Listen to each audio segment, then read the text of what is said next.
जटाओं का मुकुट धारण किए हुए, वन्य पुष्पों की माला धारण किए हुए, श्याम गौर सुंदर दो भाई, श्याम गौर सुंदर दो भाई। और गौर वर्ण के दोनों कुमारों को आते हुए देखा, माता शबरी दौड़ पड़ी, भगवान राम के चरणों में लिपट गई। सबरी परी चरण लिपटाई, शबरी परी चरण लिपटाई, शबरी परी चरण लिपटाई, शबरी परी चरण। माता शबरी भगवान राम के चरणों में गिर पड़ी। भक्त वत्सल भगवान की, जब पात्र कमजोर है, भक्त वत्सल भगवान की माता शबरी भगवान राम के चरणों में लिपट कर रोने लगी। प्रेम मगन मुख बचन न आवा, पुनि पुनि पद सरोज सिरनावा।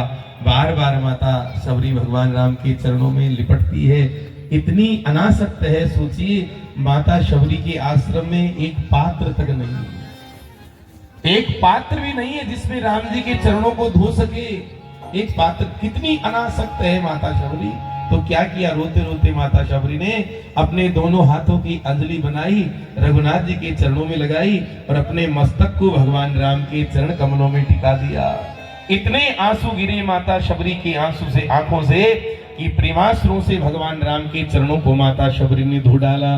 बोली शबरी मैया की जय। भगवान राम का हाथ पकड़कर अपने आश्रम में लेकर आई, दर्भासन बिछा रखा है, भगवान राम को दर्भ के आसन पर बिछाया।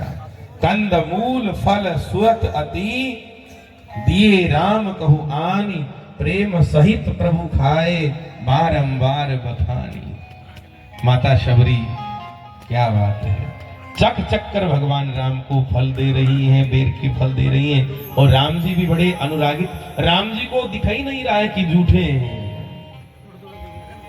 राम जी इतने अनुरागित हो गए हैं, प्रेम में मग्न हो गए हैं, जैसे माता सुलभा विदुर जी की पत्नी जब कदली के फल भगवान को पवाती है तो इतनी भाव भी हो जाती है कि अमनिया करके मुंह तक ले जाती तो हाथ हिल जाता है, फली गिर जाती है और छिलके भगवान के मुंह में चले जाते हैं। और भगवान राम छिलकों को पाकर, भगवान कृष्ण छिलके पाकर अनुरागित होते हैं। ऐसे ही हमारे सरकार भगवान राम माता शबरी के हाथ से बेर पाकर अनुरागित हो रहे हैं। मीठे मीठे बेरों का स्वाद लेकर भगवान राम बड़े प्रसन्न हो रहे हैं।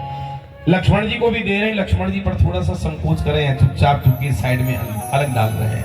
राम जी ने देख लिया, राम जी समझ गए कि लक्ष्मणों के मन में अभी थोड़ा भाव को भाव है, झूठे मान रहा है। राम जी हंसकर बोलते हैं, शबरी मैया के हाथ से बेर लिया उनका जूठा और उसको थोड़ा सा चखा, खाया और कहा, लक्ष्मण देखो कितना स्वादिष्ट बेर है। लक्ष्मण जी समझ गए कि लगता है प्रभु ने पकड़ लिया, पकड़े गए। राम जी के हाथ से प्रभु ने फल लिया, लक्ष्मण जी ने उसको पाया और हंसकर कहते हैं, प्रभु ऐसे लग रहा है जैसे माता कौशल्या स्वयं हमें पवा रही हो। अद्भुत मिठास है बेर में महाराज जी, वो माता शबरी का त्याग और शबरी की भक्ति की मिठास है। भक्त वत्सल भगवान की जय। बोलिए शबरी मैया की जय। माता शबरी भगवान का अभिनंदन करती हैं, हाथ जोड़कर प्रणाम करती हैं और भाव विभोर होकर कहती हैं कि कहीं विधिया स्तुति करो तुम्हारी, कहीं विधिया स्तुति करो तुम्हारी, अधम जाति में जड़मति भारी, अधम जाति में जड़मति भारी, अधम ते अधम, अधम अति नारी, अधम ते अधम, अधम अति नारी, इन मैं मति मर्द अघारी, इन मति मर्द अघारी। माता शबरी रोते हुए कहती है, हे राम, मैं नीच जाति में उत्पन्न हूँ, जड़ बुद्धि हूँ, अधम से भी अधम और उससे भी अधम स्त्री मैं मंदमती हूँ, मैं आपकी क्या स्तुति करूं प्रभु, स्तुति आती ही नहीं।